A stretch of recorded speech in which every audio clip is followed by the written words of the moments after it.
sp3, say oh. Carbon, here's our touch. Spread out 109.47 degrees. Come on now, follow our lead. Come on now, follow our lead. Hello everybody, and welcome back to the Poor Man's Chemist. Well, here we go. The first video where I am going to start to teach you organic chemistry. I have been absolutely blown away by the enthusiasm and the excitement of all the comments that I'm getting back. The feedback on the announcement video has been nothing but positive. I'm really blown away, guys. And I mean, you guys have, several people have stepped up to really contribute to support this whole project. I'm absolutely stunned at just how into this you guys are. It makes me incredibly excited for this. Y'all just don't know, man. I'm bouncing off the walls right now. This is so cool. And because, you guys really stepped up. Thank you so much. Your support is what makes this happen. I want to go ahead and give you the first video as quick as possible. And the only reason I can do it is because y'all have made it possible. So, guys, I'm not being hyperbolic. I'm bullshitting you. I'm fucking touched. I really am. You've cheered me up tremendously. I had one person comment and they said, just imagine if you could get people like this in school to be this enthusiastic. I'm like, I know, right? Everybody would make a fucking A in this class. So anyway, let's get into it. So, before we get started, there are two things I want to point out. One is that it's going to make a lot more sense if you refer back to the periodic table that comes with the textbook. It's in the very beginning of the textbook. Again, for those of you that missed it, if you need to download a free copy of the textbook, go to my website under Poor Man's Chemist Online. You will see a link to the page on the Z Library where you can download this textbook for free, okay? You will need a copy of it to follow along, all right? I'm going to be showing you stuff from the textbook, but if you have a copy, that is going to make your life a hell of a lot easier. And again, it's completely free. So, refer back to that copy of the periodic table, because the way it has the groups numbered is not the way that all periodic tables have it. And it will just be a lot more helpful when they start talking about like group 7A and whatnot. If you look at I think it's the first periodic table that pops up in Wikipedia. It's numbered 1 through 18. So if you use the periodic table in the textbook, you won't be lost with what they're saying and trying to figure like, what the fuck group is this? Just look at the periodic table that it's the one that's in the textbook. So they're going to make sure all the info is in it.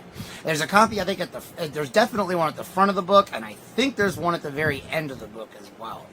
Now, strategies for studying organic chemistry. I cannot stress this enough. Organic chemistry and a thorough understanding of it is not something that can be given away. I cannot give you this. This is something that can only be taken by you. You have to take it. Now, there is one strategy that I recommend to all students when they are studying organic chemistry. This has been passed down to me from my organic chemistry professors, and now I hand this secret down to you, my children. And that secret is, get a notebook. It doesn't have to be not quite faggy purple.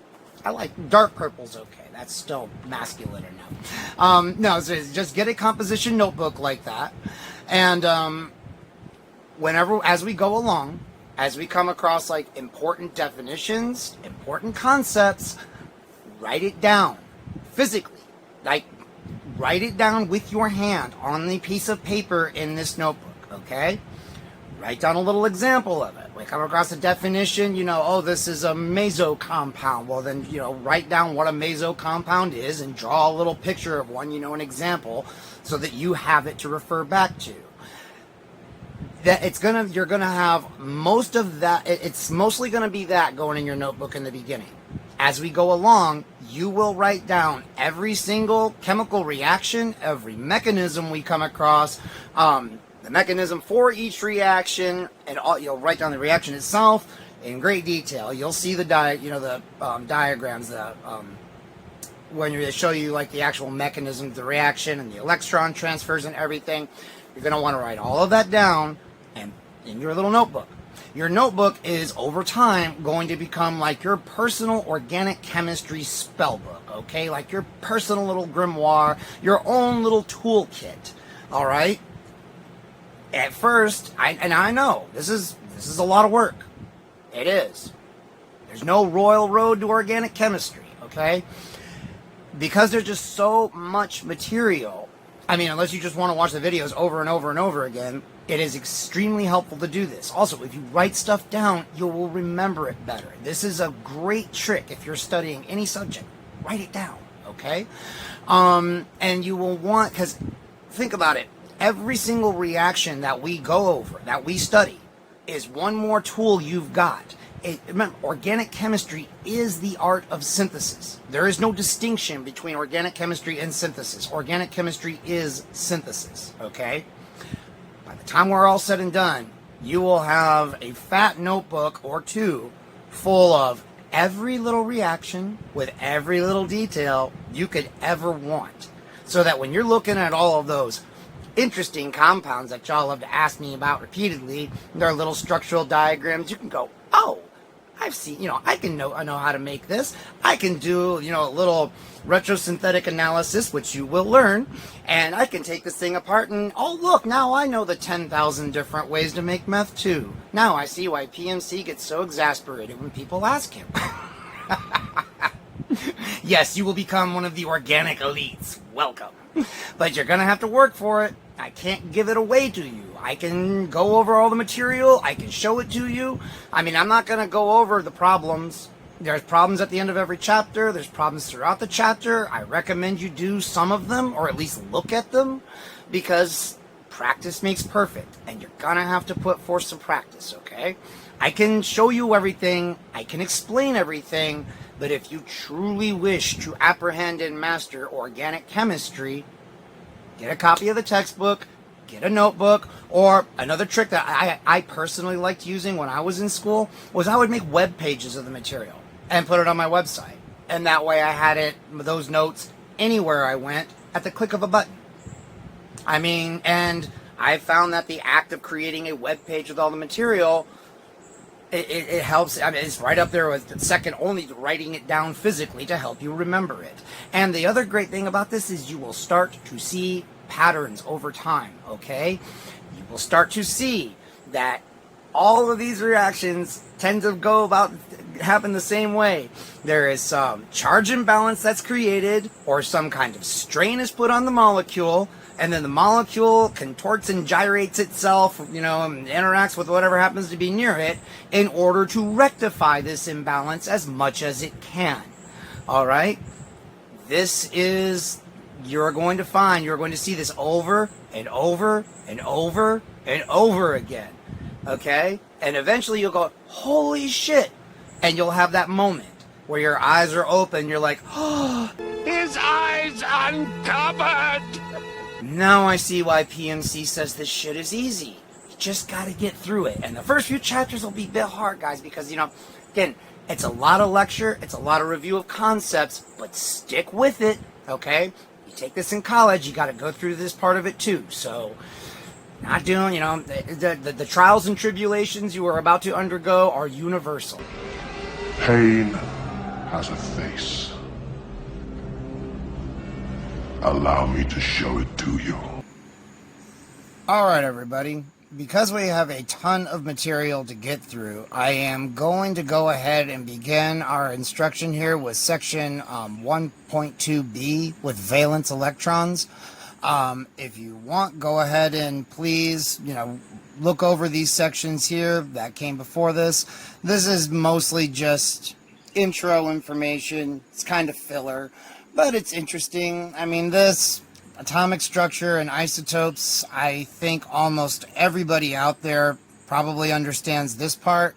But I mean, guys, the only stupid questions are the ones that get unasked. So if you are unsure of anything, no matter how small, feel free to ask it in the comments. If I don't answer it, one of the mad lads that we have that follows this channel will be able to. But you will get an answer. I mean, nothing changes as so far as my policy goes as answering comments. I try to reply to every single one. With the valence electrons here, this is what I was talking about with the periodic table with the group numbers. This is important because, I mean, you know, how do you know how many electrons an atom has in its valence shell? It tells you exactly right here. So, again, look over that. If you're unsure about anything there, feel free to ask questions. And one thing that I would point out that I try to point out to all my students in school, and it was like beating my head against a wall to get people to get this through their heads. You know, search engines are a thing. If you're ever unsure, you can always look up the thing you're unsure about. I mean, you type in anything related to general chemistry followed by the word tutorial and you will find an endless list of videos and websites that will go on and on about it in any level of detail that you need. So remember, the internet exists. Use it. Now, let's move down here into section 1.3. Alright, so here we go. Chemical bonds. You can see here we've got two different kinds of bonds that we're going to be talking about. Ionic bonds, where you have, like right here, with lithium and fluorine, you have one atom that gives up an electron and one atom that takes one, and then they've got a stable configuration in their valence shell here, so they don't want to react anymore, but they're left with a positive and a negative charge. This actually forms a very strong bond, but as you can see, they're not actually stuck together, which is one reason that salts tend to dissolve in water well. They're simply held together by electrostatic forces, so they're not actually stuck together per se. Whereas with a covalent bond here, we have that results when atoms share electrons between each other. You can see here on my sad little graphic that I have up here, where I tried to illustrate that with my mad MS Paint skills.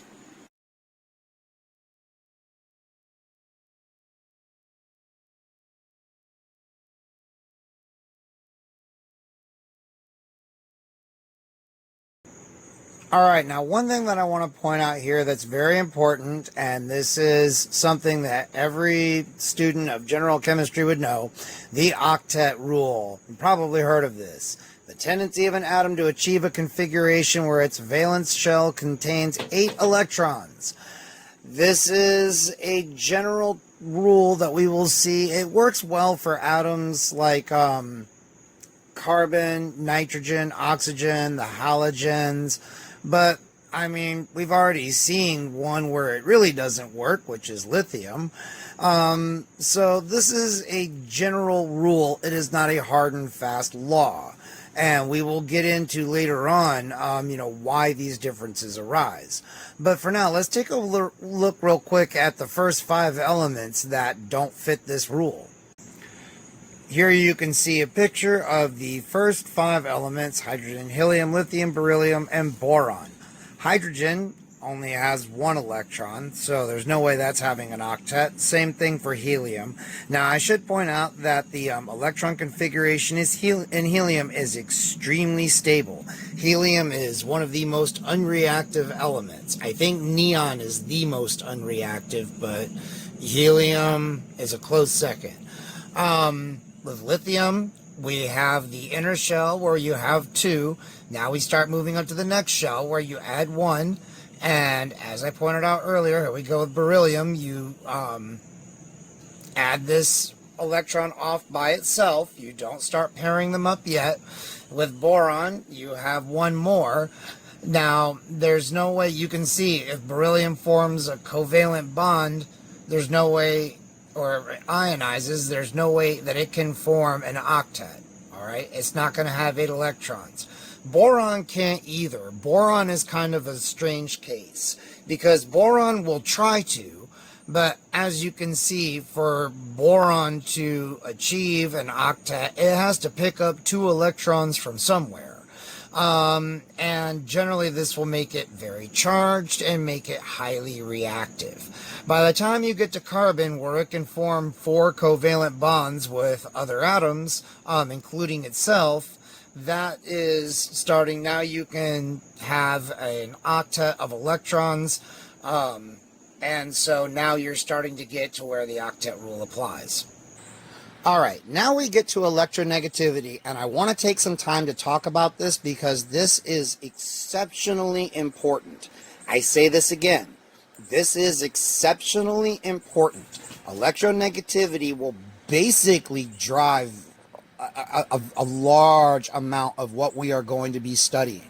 So I cannot stress enough just how important this is. All right? You see here we've got some elements with their Pauling electronegativities with them.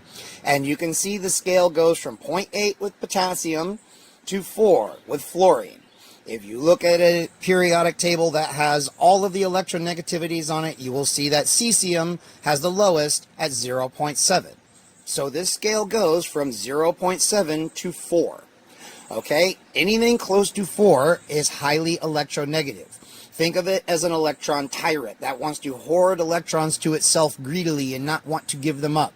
On the other end of the spectrum, we have things with a very low electronegativity. We say these are very electropositive.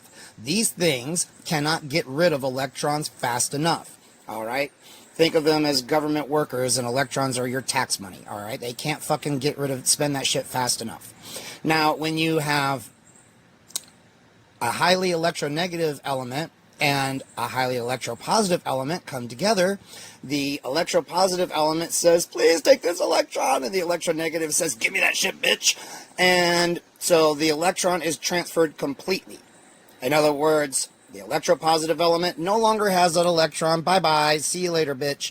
Whereas the highly electronegative one has now taken it, says that shit's fucking mine, and is not going to give it up without a fight. When this happens, you get ionic compounds. Woo! Now, it's much more interesting when we talk about elements that are in the middle, like carbon and hydrogen. 2.5 and 2.1 are both very close to like the exact middle of this thing, the scale of 0.7 to 4, okay? Also notice that carbon and hydrogen do not have a very different electronegativity, all right? This means when carbon and hydrogen are bonded together, there is no one element is pulling electrons towards itself more than the other one. The electrons are being very evenly shared. This causes unless there's other things going on, the carbon-hydrogen bond is fairly inert. All right? Saturated hydrocarbons like propane, hexane, butane, all of these are nothing but carbon-hydrogen single bonds. In these bonds, the electrons are being shared very evenly between carbon and hydrogen. There is no imbalance of charge anywhere, so these compounds are very unreactive. Now, you might be saying unreactive, they burn like crazy. That is a testament to the reactivity of oxygen and reactive oxygen species, not the hydrocarbons. Again, this is very important. Saturated hydrocarbons are more or less inert. Unless they have something else going on, okay? Some other atom is in the molecule causing that to not be the case. I don't want to get too deeply into that right here because we're going to discuss it in a lot more detail later. Now, when you have a situation where you have an atom like carbon is bonded to an atom like chlorine, even though the difference is only 0.5, remember, chlorine is getting up towards the top end of the scale. So chlorine is very electronegative. Carbon is not. So when carbon and chlorine bond together, the chlorine will hoard the electrons towards itself. And the two little electrons that are forming the bond between carbon and chlorine spend more time around the chlorine atom than they do around the carbon atom. This causes the bond to become polarized. The chlorine will, as an average over time, have a partial negative charge because the electrons are spending more time around the chlorine than they are the carbon. It will give the carbon a partial positive charge. It's not a full-on charge because, the electrons have not been transferred. They're being shared, but they're hanging out more with the electronegative one than they are the not so electronegative one. Again, this creates a polar covalent bond. Now we're starting to get some uneven distribution of charge, and now we're starting to get to where chemical reactivity can be a thing. All right, moving on to the next section, we see covalent bonds and Lewis structures. I'm not going to dwell on this section too much. I think most people understand this. I just want to point out a few important things. Number one, you can see on a molecule here like dichlorine, okay? Look over here at our chlorine atoms. We have added our electrons around the valence shell. There's 7 valence electrons in chlorine, so we have 3 lone pairs of electrons and 1 electron that's available for bonding, okay? These lone pairs cannot be just ignored. You must keep track of them. They will have a lot to do with so many of the things that we're going to be dealing with down the road. The way that this is written here, when you're writing down reactions in your notes, and you'll see it because it's illustrated like this in the textbook, you got to keep track of them lone pairs, so please don't forget that they exist. Now, here we come down here to carbon-carbon bonding. Now, carbon is a remarkable element. As you can see, it can form single bonds to itself, double bonds to itself, triple bonds to itself, and there is no limit to the number of carbons you can stick onto an organic molecule. Like, look here for ethane, for example, you can see we've got a 2-carbon chain. Well, we could always replace one hydrogen with a CH3 group, and now we have a 3-carbon chain, and so on and so forth. We could branch it off in different ways.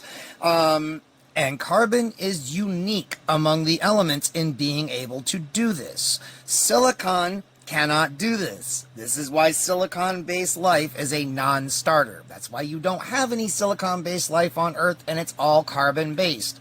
Only carbon can form strong bonds to itself, and you can just keep adding on more and more and more and more carbons, and so long as all their little valence shells are tied up with hydrogens or some other atoms, you can keep doing that essentially forever. The number of possible organic compounds that could exist, I think, is greater than the number of atoms estimated to be in, the visible universe. So, for all practical intents and purposes, we can say there's an infinite number of carbon compounds. Again, this is why you get life made out of carbon. Now, another element that is interesting to note is nitrogen. We see here, this is dinitrogen. This is the nitrogen that's in the air. The nitrogen-nitrogen triple bond is very strong, all right? Don't worry about why it is. Just take my word for it. It is extremely strong. This is why nitrogen, dinitrogen that's in the air, is very unreactive, okay? And this is why the atmosphere cannot catch on fire.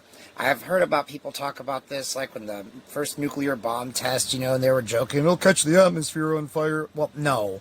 And none of the scientists took that seriously. Come on. But no, this bond is so strong, this triple bond, that you have to dump a stupid amount of energy into it in order to get it to break. Meaning that the burning of nitrogen is a very endothermic process. So the atmosphere could never catch fire, no matter what you do to it. I would also point out, in 4 billion, well, not oxygenated atmosphere, 2 billion years, nothing's done it. Yeah, it ain't gonna happen. Anyway, moving on. How to write Lewis structures. Again, this is all very straightforward. I think most people are familiar with this, so I'm not going to dwell on this too much here. One thing that is important to note here is just Rule 4, although you should put all of these rules in your notebook if you're not familiar with these. But you can see that we try to give each atom the electron configuration of a noble gas. What's a noble gas? It's all of the elements on the far right-hand column of the periodic table. They're called noble because they have a a full valence shell. They have 8 electrons in their valence shell. This makes them, hoity-toity fuckers that don't want to sully themselves by mixing with the pleb elements. They're like that. And so, I mean, they make great inert atmospheres for your organic chemistry, but otherwise, they're just some fucking hoity-toity snobs. Anyway, moving on. You can get them to react if you really, really jack up the conditions. This is important here too. Point 6. Before we can talk about some Lewis structures, we must know how the atoms are connected with each other. You see, I want to point out this part. This knowledge comes ultimately from experiments. In other words, we cannot expect, I can't just give you something like HNO3, and if you've never seen this before, just expect you to just know how it's put together properly.